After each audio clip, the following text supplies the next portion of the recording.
I feel like there's a big. I didn't know about the blood clots. It's how I got into bodybuilding, actually. Really? Yeah. Because I went to uni and then I dropped out of uni pretty quick. Okay. So what's the story behind that? So over the summer, obviously I was doing powerlifting. I coached myself into my first powerlifting. A coach then said, I want to coach you into your second full power. And then literally a year ago in 3 days, no, 3 years ago in 3 days, I got like really bad back pains. And I did a bench only competition. And then 2 days after, I went to see my GP on campus, and they said you're having muscle spasms. A week later, my friend found me in my room, like curled up in a ball, like crying. I couldn't move for a week, so I kind of went missing for a week at uni. Um, and then they said, "Can you drive home?" So I just drove home, like packed all my stuff up and drove home. And then went to see my GP there, and they sent me for an X-ray, where they saw it was quite like misty on my lungs. And they were like, "We're gonna send you for a CT with contrast." So I did that. It was a horrific experience, like the feeling. And then, yeah, they said you got blood clots. So I was admitted to a ward with 5 other people who were all like 80 years old when I was 19. And I was told, they said, "I'm surprised you're not dead." So parts of my lungs died. I had a lot of right heart strain. And I was put on blood thinners. Holy shit. Yeah. So you dropped out of uni, hmm and how did this lead to bodybuilding?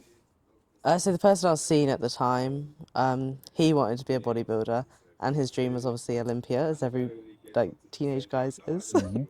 um, so I thought, right.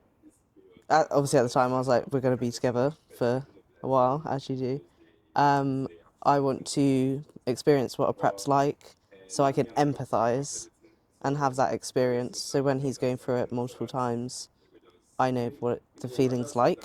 Um, So after I'd sort of like got better from my blood clots, I found a coach and we started a prep. I'd never dieted before, so it was quite intense. Holy shit. But And how did that prep go? up until like so we did show one and I got obviously really good feedback. Did really well in that. Did the second show, which was my first NPC show, and that went really well. And then there was 4 weeks between that second show and the third show, which was my first pro qualifier that I didn't want to do. Um, and I actually binged a lot, which a lot of people don't know. But I would be eating off plan quite a bit. That's why my look from that second show to that third show is vastly different. Whoa, that's crazy. Well, this is a crazy story. You're telling me some crazy story. Like Yeah. I'm hooked at this A point. lot of people don't know though, so No, no. a lot of people But don't know I eat off plan. so okay. How old were you at this point? 20, 20. yeah. So at 19, went to uni, had the blood clots. Yeah, You know, obviously you were doing powerlifting at the time, and yeah. the blood clots stopped all of that. And then, you know, that gave you the opportunity to try out bodybuilding. Yes. So, how did that season end? On that final show day, I waited so my coach was prepping as well, so we did that second and third show together. She was trying to go for her pro card. So I waited until the placings were done. She came off stage and I said, I don't want you to coach me anymore. Michael obviously sponsored that second show, so he was speaking to me in the lead up to it. And he called me the day after the pro qualifier and said, "What do you actually want from bodybuilding?" And for some reason, I responded my pro card, even though I was only meant to do that first prep. But I said my pro card, and then. But I think it's because I was told by that guy I was with at the time that I couldn't get my pro card. So it was kind of. I don't know. That's mean. It is me. But maybe it's because you I could. think it was. Yeah, so he unfortunately didn't do so well in his first season. There was a lot of variables because of it. And then obviously I did quite well, and the responses I got was very good.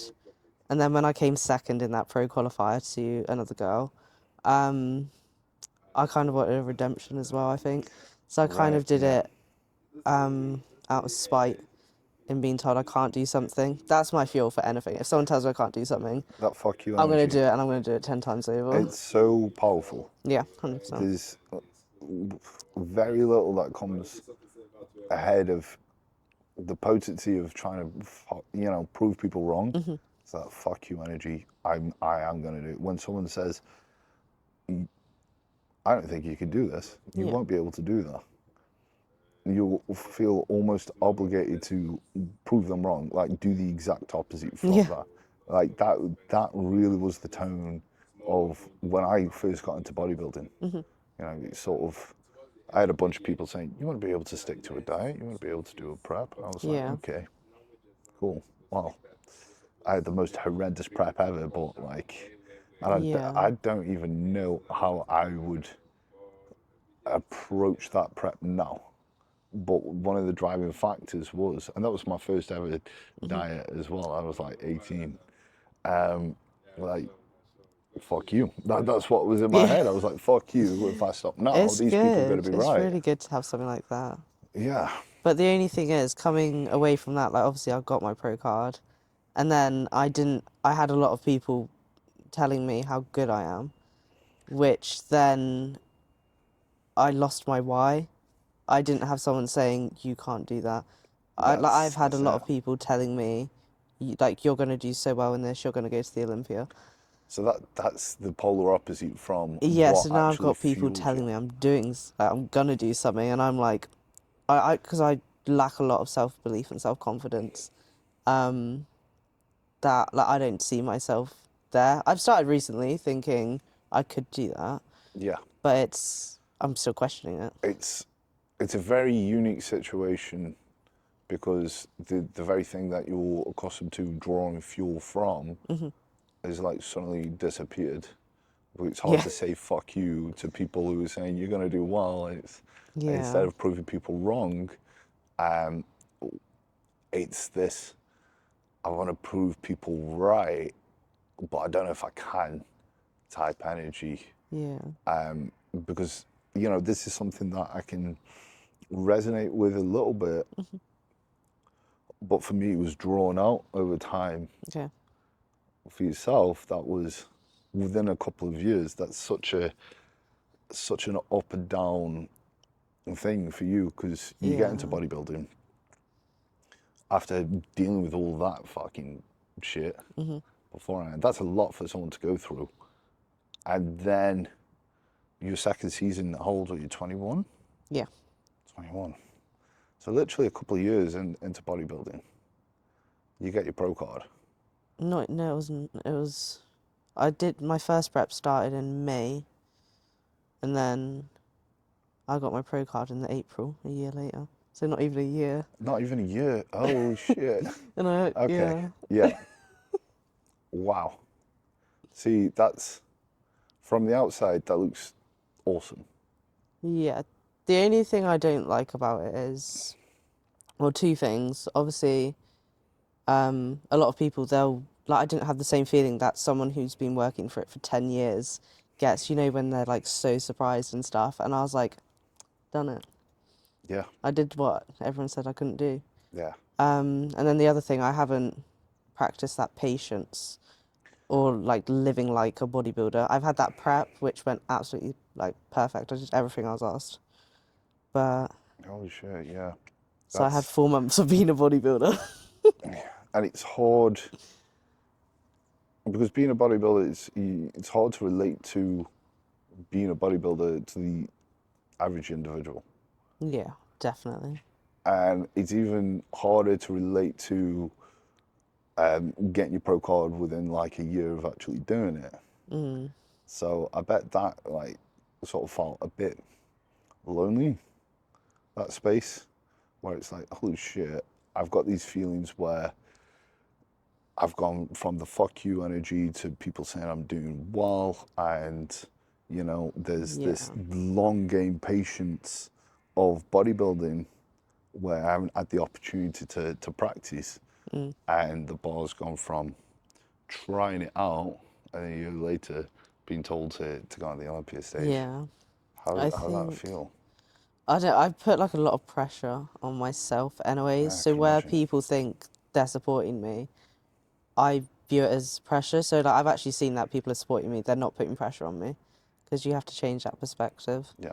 Um, but yeah, I just kind of, because I was meant to obviously do Texas this year, which didn't go through with. Still went for a nice holiday, but Yeah. yeah, I just wasn't mentally in it because there's just so much pressure that I was putting on myself. Yeah. Yeah, I can imagine. So, do you want to go into what sort of happened this year that made you not want to go through with it? Was it mainly the sort of pressure around it? No, I'd say it was more actually like environmental changes and Yeah, life changes and people, fair, fair. people. Yeah, Yeah. I think that's that's one of the things that a lot of people don't consider with bodybuilding Mhm. is bodybuilding's hard, Mhm. but what makes it genuinely hard, like one of the hardest parts of bodybuilding, is life outside of it Yeah. and trying to have a life that suits bodybuilding because bodybuilding is so conditional. It Yeah. requires a lot for it to run smoothly, in regards to your sleep's got to be managed and there's a lot of There's a lot of variables to there's a lot manage. of variables and it's very fucking expensive as well. You've got to fund the thing, Yeah. you know. So obviously I work full time as well. Yeah, So that's a lot. yeah, I'm up at like 4, 30 in the morning, go train cardio steps, and then I go sit at a desk for 9 hours of my day. Oh, So shit. prep as well, because I went from an active job where I was working in a yard Yeah. to then a desk job as well. So it made that prep even harder, Mm. where I'm on my feet for 9 hours a day to then being sat down for 9 hours a day. Wow. Yeah, that's a big one. And it was, yeah, obviously, like for me, where I'm quite an active person, staring at a computer screen is very draining, Yeah, it which a is. lot of people can relate to. It Like you is. feel more tired Yeah, because after. it's a lot of mental energy, and a lot of Hmm. people don't consider that as you could be mentally fatigued, Yeah, and that will be a systemic thing. You'll yeah, feel that, and it also you don't get the benefit of at least I've expended a lot of calories because yeah, because you you're haven't. sanitary. Yeah, so you're like, okay, now I've got to go and walk a million miles and Yeah, do a bunch of expenditure, which is which is crazy because that again that's a lot in those couple of years because a lot of my experience of bodybuilding, a lot of people's experience of bodybuilding is like they do a season, hmm, a couple of years off, yeah, and it's sort of this up and down, whereas you've had yeah. It's pretty quick because I had between my first and second season I had 3 months, and then between my second and third season I had 6 months. So, yeah, yeah, and but now it's this is my actual off season. I finally have one, which will be a yeah, your first long ever off one. season. Yeah, You've been a pro for a year. yeah. That's crazy. That's so wild. That's so wild to think about. So, would you do anything different with your entrance with bodybuilding? What do you mean? So, in regards to like how it's turned out, Hmm. know what you know now about bodybuilding and the approach. Yeah. Is there something that you would have told a younger you of like a couple of years ago when getting into the sport to add a bit of perspective? Um, choose your people wisely, Yeah, definitely. yeah, Um, I don't know, probably something along the lines of food. Food's always there. You can have it whenever you want. yeah, You don't have to have it all in one go. yeah. No, that's true. That's true. We were actually talking about this just before we started the pod. Is Yeah. the the whole Reta discussion? Hmm. It seems to be a very popular thing, and I think your mindset around that is quite interesting because there's a lot of people that are like, oh, this. And they will look at the good sides Hmm. and they'll just go solution, boom, and they haven't even looked into it. You know, um, and that seems to be a trend. that a lot of people are jumping on. What's your main reservations about it? I think it just takes away the hardness of what a prep is. Yeah, It takes away the extremities of the food noise, and I don't know, like you probably don't have to do as much expenditure when using it, I presume, and you don't feel hungry. yeah, You should feel hungry in a prep. yeah. I think it's important because, like we were saying before, there's a side effect to the hunger Hmm. and to obviously experiencing a level of hardship of the process. Yeah, Well, one makes it more rewarding when you get there and you go, holy shit, I did that. But also when you're hungry, there's a couple of options. You find a way to sort of deal with it, and that usually comes with productivity, distracting yourself, drink more water. drink more water. I mean, these are It's a cool good tip. things. It's like a sink or swim situation, Hmm. and you know that for me, that's one of the things that I love about bodybuilding Yeah. is the ability to see yourself Hmm. in such a fight or flight state Yeah. and seeing how you respond because you learn about yourself in a lot of ways because you're in such an instinctual place where It instills discipline and it shows how you respond to things. Because, like, in a prep, like, especially my last year's prep, I learned a lot of how to respond to just general life situations from stuff that would happen in a prep, Mhm. which I think is really good. Yeah, yeah, So it's like you can be disciplined and just stick with it because it's how bad do you want it? yeah. Like you Ultimately, say you want to win, show us you want to win. yeah, yeah. I mean, it's a great way to prove it, isn't it? Hmm. I think this is what I want to speak to you about. It's interesting because I'm finding very little people who will go, I know that's an option, but no, Hmm. because I want to experience the actual thing that it's going to help with. Yeah. I want to experience that hunger, Hmm. actually thrive off that. And I think that is actually a very unique trait to have. Yeah.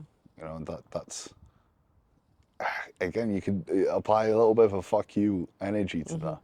It's like, okay, yeah, I know people think I won't be able to do it without it, so fuck you, I'm going to. Yeah.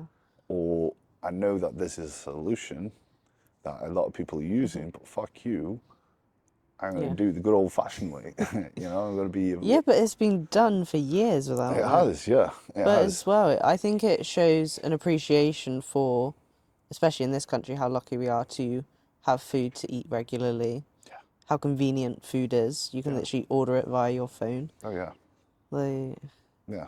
We can but food at any point, at any time, and it's so convenient in such an abundance that we now have this thing that to mhm. stop us from eating it.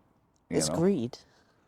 Yeah. It I is mean, greed, I mean, a lot which of is it. very harsh to say, but Yeah. I mean, it there is. is a lot of there are a lot of people out there that yes, okay, there is the side of someone genuinely needs help Hmm. and genuinely has some sort of disorder or whatever that may be. The brain's hardwired in a certain way Yeah, you said about where genetics. So. where they're a little bit fucked up Hmm. around food.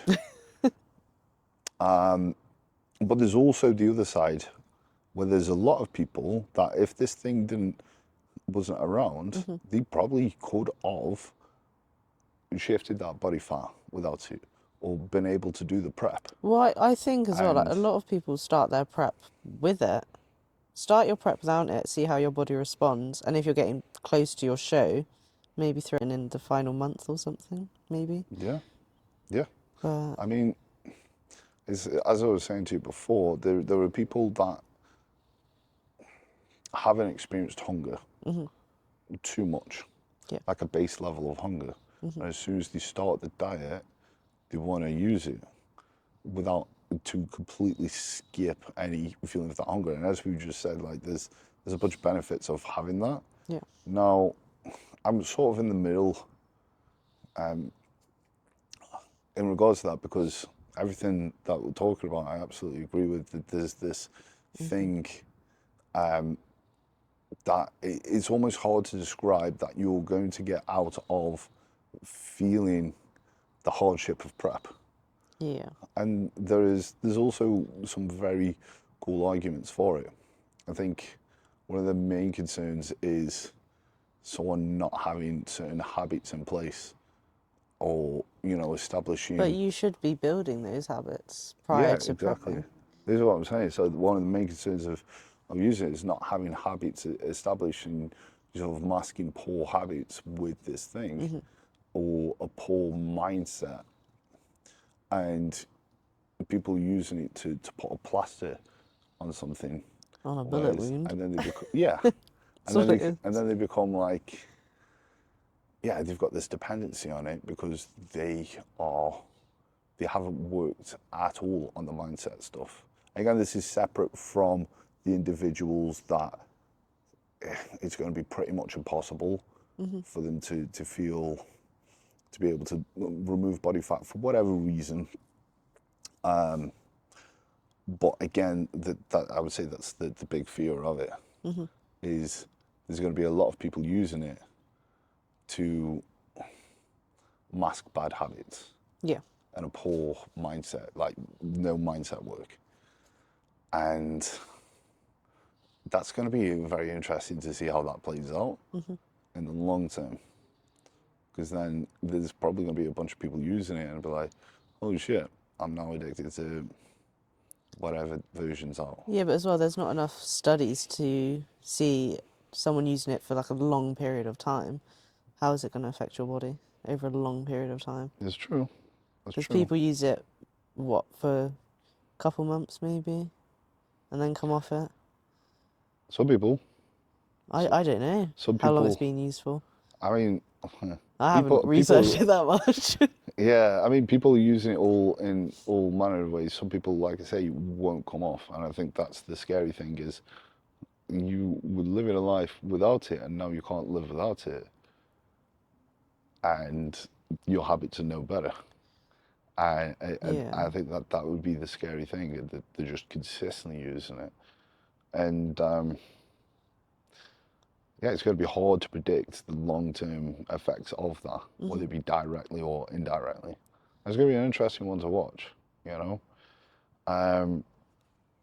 But I do think, especially with people like Nick Walker taking it, we're probably going to get to a point where every motherfucker's on it, and people. But you know what? He has done preps before without it, so he knows he can do it without. That's but the big also he thing. has experienced all the hardships of a prep. And that's the big difference. You're That I getting think a first lot of timers people. using Reta now.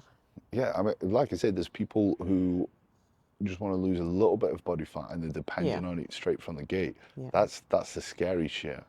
But you're right. Like Nick Walker's built the habits, he's built the mindset, and you know,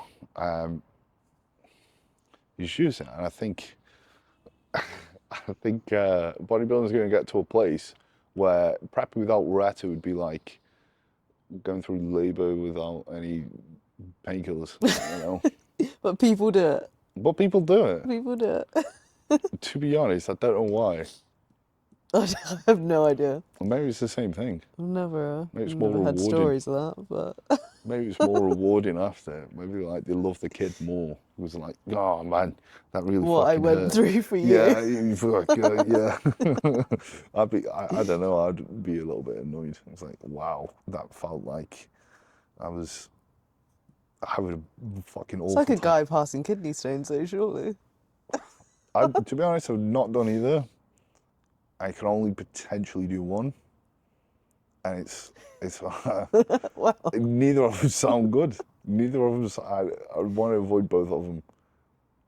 I'm probably not going to be pregnant anytime soon, but who knows? Who knows? Who knows? There's going to be a peptide out for that. You know, so Soon, next 5 years. yeah, get pregnant and lose body fat with this. Fucking hell. but yeah, so in regards to moving forwards with this year, has it added a lot of perspective with how you're approaching bodybuilding moving forwards? I know that you've mentioned that you put a lot of pressure on yourself and you felt Hmm. like there was a lot of external pressure from, Yeah. especially from getting a pro card pretty much straight out of the gates. Hmm. And that contributed to um, this year, sort of pulling out of prep. Has that offered an opportunity for a perspective switch? Um, I mean, that first show I did, I wanted to see how I stood next to other pros. Funnily enough, I stood with, I think, 4 or 5 of the girls from that show have actually qualified for this year's Olympia. So for me to stand next to them and obviously have pictures and stuff of them, I've looked at the pictures and my structure looks very good in my opinion and other people's opinion. Um, so I know I can do it, but we spoke to Tyler after the show and my back density just needs to come up a lot. And he said it's maturity, which obviously is going to come with time. 100%, 100%. But it's everyone's response is you got so much time ahead of you. Oh, I mean, yeah, if I had a pound every time I got told there's so that. much Buy a house. time. Yeah, but it is true. It is true. Yeah, but again, like, I haven't practiced that patience yet, so No, I was I'm gonna learning it say now. like there's probably two sides to that coin, because one, I suppose it might relieve some pressure, just knowing Hmm. that you don't need to rush things. Oh, I've taken so much pressure off myself now. Like my Yeah, focus right now is enjoy my training, and sort of find a life, like a balance with life and socializing and my sleep and everything. Because I what? haven't had that in prep, I kind of like isolate myself Yeah. to an extent. So what contributed to you allowing yourself to take pressure off? Um, I it went over my head quite a few times of actually stopping bodybuilding. But then I think with bodybuilding, you create such a structure, and it's people obviously do come away from bodybuilding and sort of live a normal life, whatever that is. Um, but I just don't think I could. I think the habits I've built are ingrained in me now. Like I'll probably never stop weighing my food. I'll probably always have a step goal. Like I want to be going to the gym all the time, enjoy my training. Yeah. So it's like I don't want to stop bodybuilding, No. but Yeah. That's yeah. I think that is the a great epiphany, and that comes with time. It's like I mm, think we spoke about this previously. It's something that I went through myself. yeah. I remember putting a lot of pressure on me myself. It's time for a meal. I remember putting a lot of pressure on myself to, if I win this, okay, I can do bodybuilding. If not, Yeah. then I'm shit. Mhm. And then I didn't quite get the result I wanted. Mhm. And then I was like, oh my God, I'm shit. I must quit. And then I thought about, like, am I going to quit? Am I going to stop training? Like, what part of it am I going to quit? Yeah. Is it going to be the eating? I'm going to start eating random shit. That's going to be weird. Um, I can't even think about, like, I think about life before I was training. It's like BC, Yeah. like before kills. And when you could just get up and you just eat some random shit, have a pot noodle, maybe some Weetabix, and Well, you I just, never used to eat breakfast or anything. I wouldn't eat until like 1 p.m. in the afternoon. and the It thought was of going back insane. to that it just seems wild. But you think like the average adult now, they'll have their 9 to 5 job. So they'll get up at like 7 a.m., do whatever, sort the kids out or something, go to work, come home, have dinner, watch TV. That I know that's not a life that I want to live for me personally. Yeah, and that, I think, sort of going through Hmm. what quitting bodybuilding looks like Yeah. and the alternative to that structure that you're living, Hmm. that doesn't sound great. That doesn't sound great either. Yeah. And then, yeah, again, for me, at least I came to this happy medium Hmm. where I was like, so regardless of how it plays, I'm gonna do the process because I enjoy the process. Yeah. So, Well, it's a lot of uh, coaches have yeah, that, don't they? They live the lifestyle, but they don't actually compete. Yeah, I mean, because they'd rather just coach their clients and there's a focus on the good amount of clients. people. Yeah, there's a good amount of people who don't even coach, and they just Mm-hmm. like the lifestyle of bodybuilding, and they don't step on stage. And that, I remember the relief of pressure when I felt that, because I was like, ah, cool. So I'm Yeah. going to be doing this process anyway. This process is going to be better, Mm-hmm. and the competing isn't this all or nothing. It's just a checkpoint on the progress I've made. Mm. And all I've got to do is just keep enjoying the process. That's a good way to see it, actually, like a checkpoint when Yeah, you hit the stage. I you like go, that. cool. There's that's it's like a landmark It's like of, a milestone, yeah. yeah. You know where I'm at. Cool, because you can't control the placings, because there's an element of subjectivity. Of course, there's Yeah. people, anyone can turn up. There's judges' preferences. The only thing that you control is how you look, and Mm-hmm. the only thing that you're aiming for really is just to look better than last time. Mm-hmm. As long as you're doing that, it's all cool. And that comes with just Yeah. being in love with the process. You're gonna naturally be better. What's your opinion of, say like you get on stage with a really conditioned look, Hmm. which you're really happy with, Yeah, but then the judge says, I mean, it wouldn't be for you personally, but if the judge said to you, like, come in a little bit softer, yeah. but you're uncomfortable going on stage softer because you like how you look at that one. That's a good question. That's a good question, because I think with, obviously in the category of bodybuilding, like upper bodybuilding that You I'm want to be competing at, conditioned.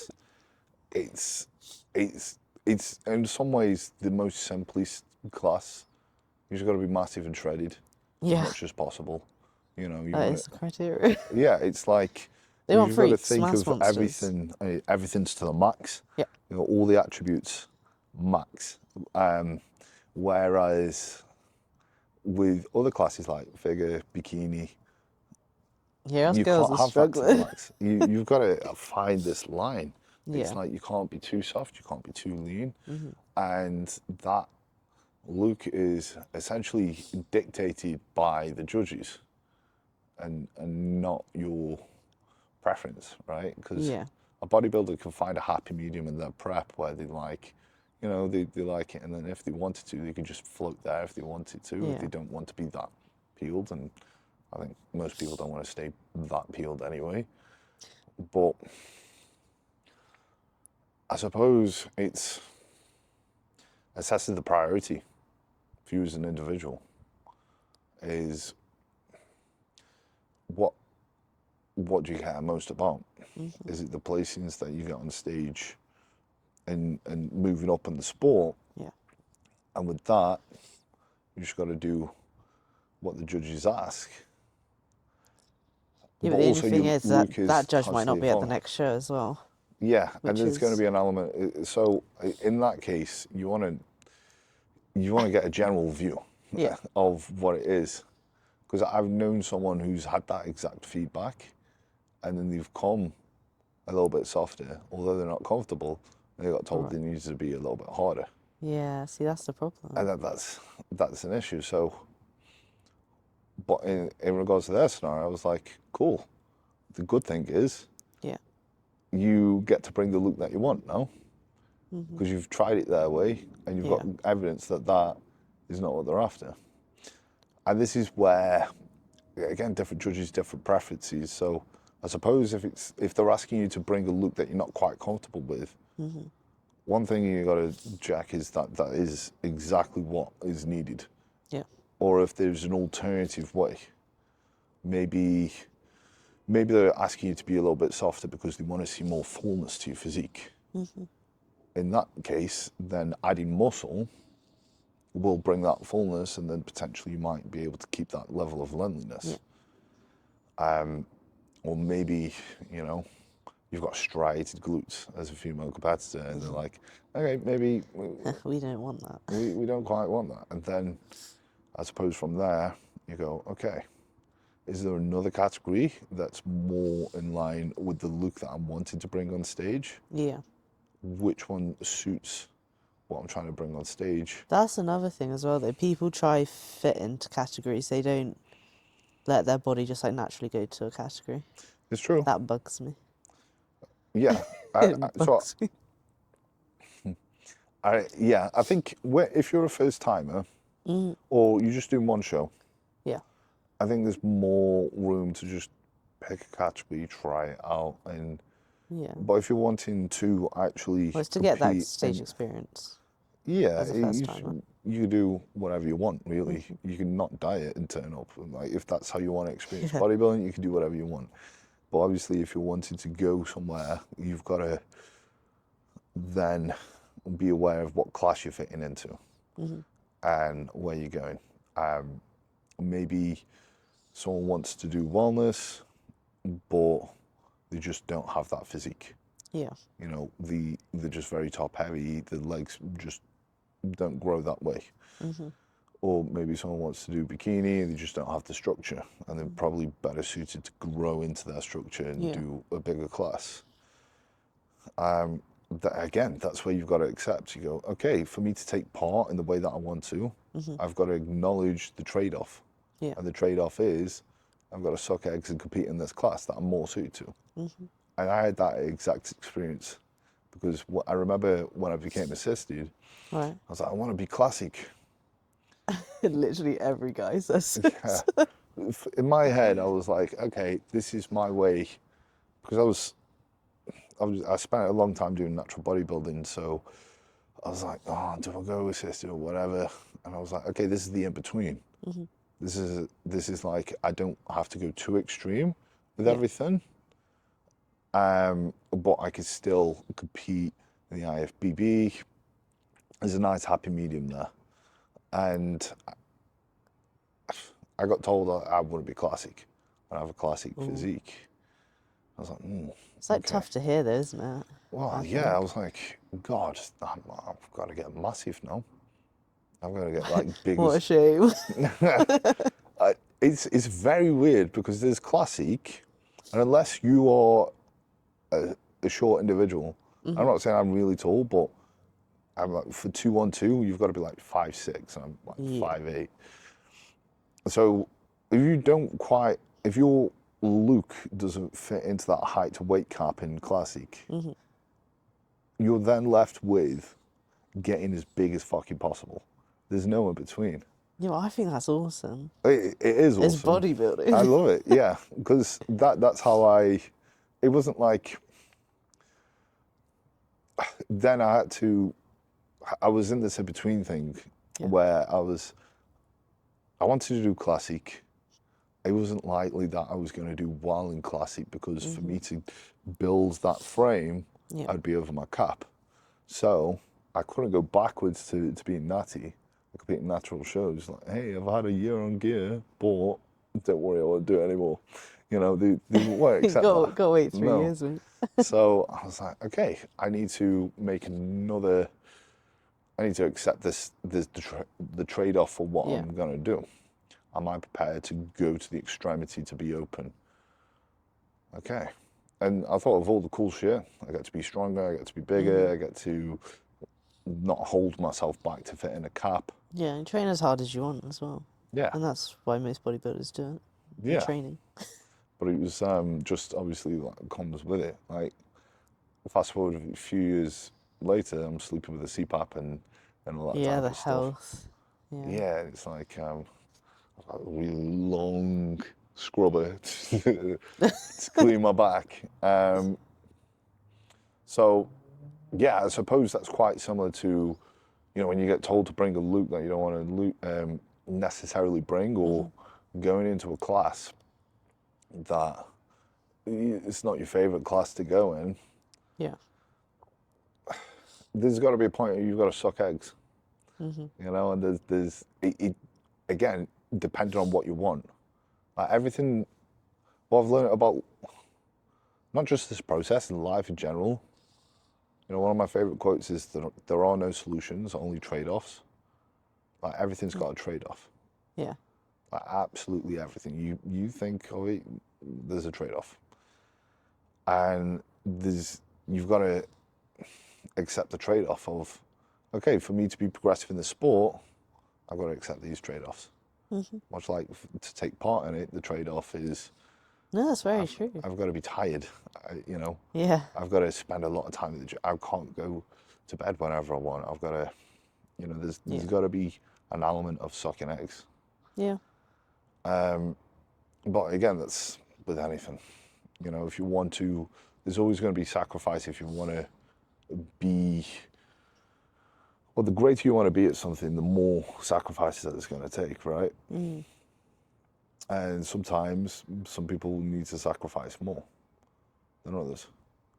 Much like getting into condition, some people need to do some crazy shit to get into condition. yeah. I've heard some wild stories. Yeah, some people, and they're like, okay, for me to take part in this sport, there might be some people who can get on stage with no cardio, but for me, I need to eat fresh air and walk all day and be on the Stairmaster all Yeah. day, and that's how I do it. But for every individual, it takes what it takes. Exactly. You gotta And do what you gotta do. everyone's got a different trade-off because everyone's got different genetics, right? Yeah. There's, it's like we were saying before, right? Before Reta, I suppose, there was the trade-off. Some people are just going to feel hungrier or giving up food because they get more pleasure from food. Well, the people are going to be like, okay, cool. This is going to be a bigger hit to me than someone who's not remotely food focused in general. Yeah. It, there are some people who will build muscle like that and they use barely any gear. Yeah. And it's great. It is great. But maybe those people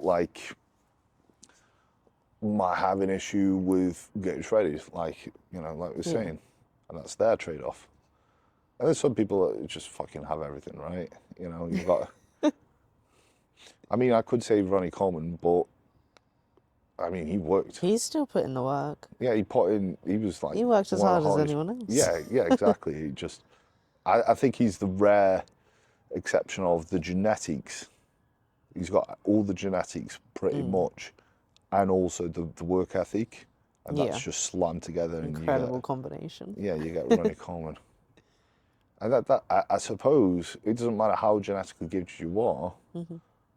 There will be you will be limited unless you go right. I need to do this trade-off now. Yeah. To get to the next level. It's very much a mindset thing, though. I think your mind will take you to places where you just don't think your body can. Yeah. But it will. Like, you tell yourself you've got an extra rep when your legs are shaking on a leg press or something. Absolutely. And you get it. That is something I'm a massive fan of, is the performance psychology, and just psychology in general. How, I mean, much like we were saying with when you get to a point of prep where you're in this sort of fight or flight state, and then you're overcoming shit that, I mean, people could tell you that it's going to be hard, you're going to be hungry, you're going to be tired, but you can't explain that feeling until, you won't know what it's like until you're there. Yeah. And then when you're there, you're like, holy shit. And you get through it, you look back and go, wow, I'm a tough motherfucker. It's empowering, I think. It's very empowering because then, off the back of that, you're backed by reality. Like, when I did that really hard prep to kick off bodybuilding, I was 18. That guy bullies me. I'm bullied by the 18-year-old because I'm like, well, you did it when you were 18 and you had no experience with bodybuilding, so you can't do it. This is what I tell myself this year. Obviously, last year I was absolutely perfect with everything. And then this year I obviously haven't been, where I've struggled. But I keep saying I've done it before. Yeah. Like, you don't want you to do it again. Yeah. Do it as many times as you need. But that's it. That's it. But at the same time, there's no rush. There is no rush. That's the balancing act of it. Yeah. It's like, right, okay, we've got to do it. And then it's like, well, because I think that's the benefit of this being such a drawn-out process. It's a long term. It's like, there's no rush. You have to be patient with it. It doesn't happen overnight. Definitely not. No. But I think with both of us, where it has, I don't know, we obviously want to get to the top. So we want it faster than most people, where we're younger than most people. Yeah. So, like, people won't get to the top until they're like 35, 40. Mm-hmm. And we're still in our 20s. Yeah. Yeah, that I suppose there's another trade-off to have within that, Hmm. because how fast do you want to go to the top, and how much do you want to sacrifice to ensure you get there quicker, you know? And this could be Yeah. like, for me, I've lived like a monk for this, so I can have as much upward trajectory as possible. Yeah. And there could be someone who takes an extra 5, 10 years or whatever, and they've got, but in between, they've been able to balance things out. Yeah. You know, their trade-off is they just get there potentially later, maybe, maybe not at all. Because obviously, Mm. this is a constant thing that you've got to keep adding to, and that's the something they've got to accept. And then some people are like, okay, you want to get there quicker, then that means you're going to be on it more so. Yeah. But I think as well, like, a support network, a good support network will help you 100%. with that. If they can, they don't have to understand what you're going through, but if they Yeah, can support what you're going through, I do think you can get there faster. that's it. That's it. Like, if you are going to make that trade-off where you're like, okay, cool, I want to be at the top. I want to guarantee that I'm at the top, and I Hmm. also want to get there quick. That means I need to live in this process more than a lot of people in this Yeah. process. Then the best thing that you could do is make that process go as smooth as possible. Hmm. You know, you want to enjoy it. Yeah. You want to actually be in love with the process, because then you wouldn't feel like a sacrifice. You wouldn't feel like, you know, and part of that feeling smooth is going to be the people around you. It's going to be your Hmm. environment.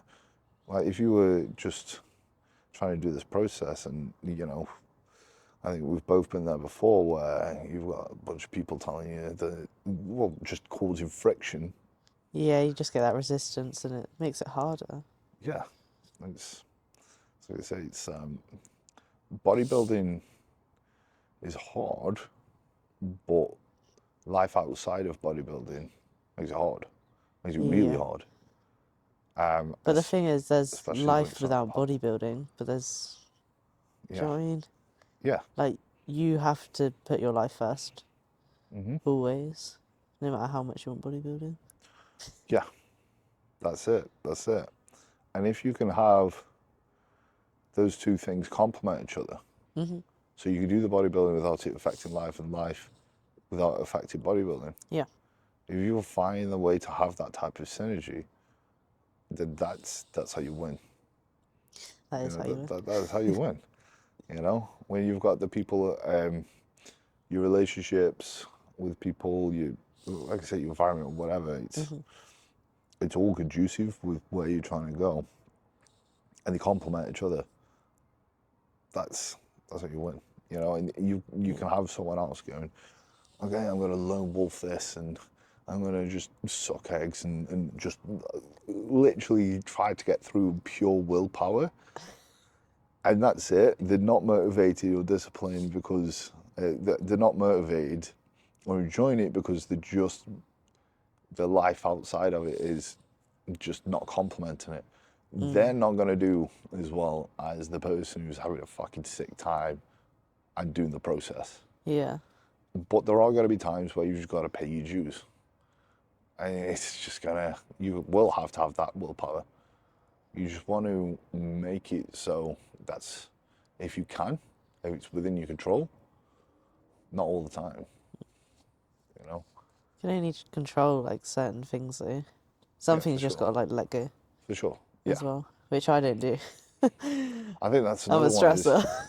yeah, I think that's another one is like just learning to let go. Mm. Like controlling the controllables, but also how you react to the uncontrollables. And that's hard.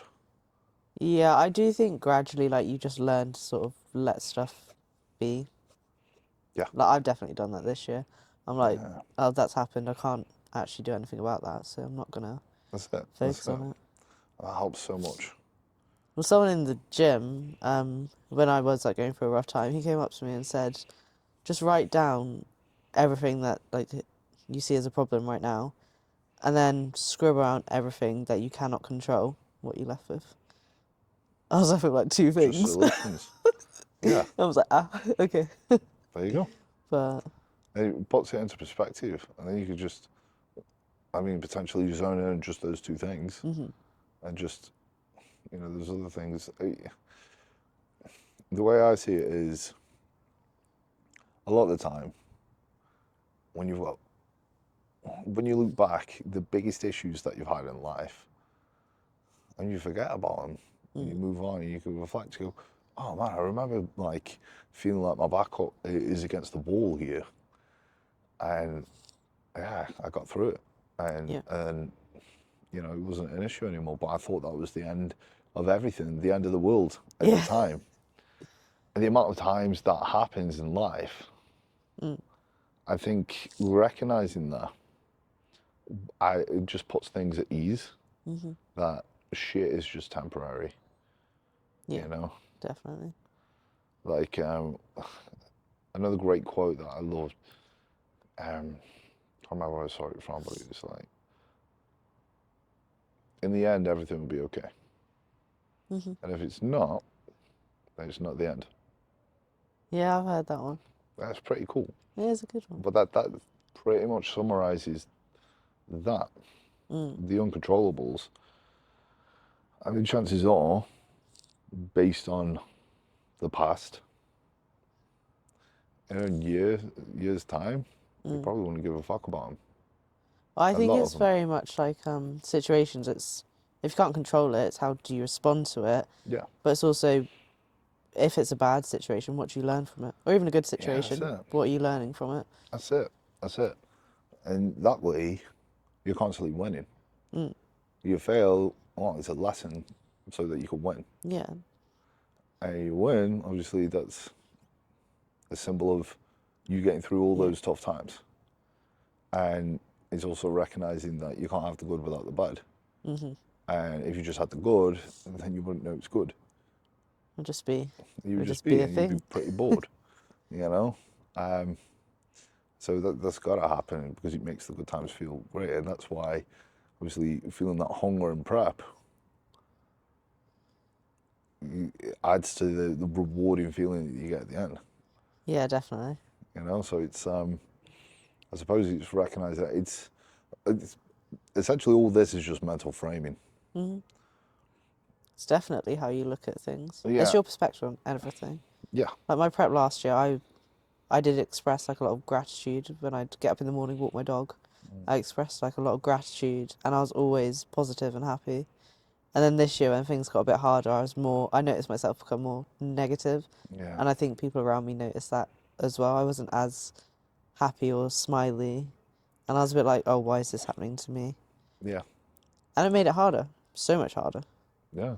But last year I was so grateful for And it's anything that happened. I went for a breakup for God's sake, and I was like, it just fueled me even more. yeah, it's crazy, isn't it? Yeah. Because that for a lot of people that might seem roles reverse. Sometimes a lot of people go into that place and then they get over it and then things go, ooh, a more smooth sailing. But it does happen where you smash a phase and you feel good and you've got a good mental framing, good perspectives, a good mindset about shit. And then afterwards, you can lose that balance. Yeah. And I think it's a perishable skill. A lot of people seem to overlook that it is a perishable skill to get into a certain state of mind, a certain mindset. Yeah. And it's very easy to, if you're not careful, fall into a type of victim mindset or, or whatever. And I think everyone's susceptible to do it. Yeah, And just definitely. catching yourself and going, oh shit, I'm doing this thing. It's being self-aware, It is. And which to be self-aware, you've got to constantly check yourself, and no one achieves being self-aware and goes, right, I'm self-aware now. You've got to constantly check in Yeah, and go, 100%. where am I at? So you could be actually aware of where you're at, Yeah, because definitely. it's easy to lose that shit. But yeah, well, I think we've been, I feel like maybe an hour. Yeah, probably about that. I've got an oat bowl to eat. Nice, cool. Best part of the day. Lizzy, it's been a pleasure. Thank you for Where can having me. people find you? On Instagram only. So Instagram only, exclusive. yeah, I don't have anything else. Really? Yeah. Okay, cool. I've considered a YouTube, but right now I have no time. Mm, yeah, okay. So what's the handle? Lizzy.Ryder _ IFBB Pro. There we go. There we go. There you have it, guys. So give Lizzy a follow. As if you've made it this far, really cool story, really awesome story, and it's just the beginning, which is fucked. It's fucked. Oh yeah. Yeah, it's just the beginning. It's So exciting. yeah, yeah, cool. See you in a bit.